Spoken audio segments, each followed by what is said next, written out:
Hanapin ko yung kaibigan kung mangungulak. Wala yung relo ko. Saglit lang naman ako umalis. Balik ko, wala na yung cellphone ko. Ano ko doon? Relo? Pre, buti nakita kita. Ano na naman ako, problema. Ano ba nga may tutulong kasi pre? Hula ko sana yung relo ko, nawala eh. Saglit na ako umalis sa bahay, nawala na pagbalik ko. Madali lang yan pre, hawak sa pulso.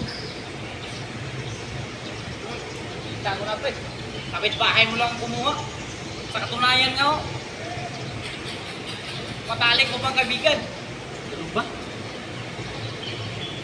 Kung nakita ko dito sa katunayan, susuot na niya ngayon. Suot? Malabo yan. Yung nakita ko yun, huwakan mo. Katunayan pre, susuot na niya ngayon. Malabo nga yung mangyari, pre. Bakit? Nakita ko eh. Ano mangyari suot-suot niya na wall clock yun? Ay gago, pati di mo. Birthday na yun tayo. Birthday mo. Pinadalan ko kaya ng pira.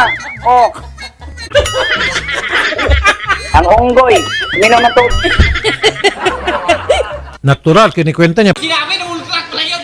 Pikit talaga.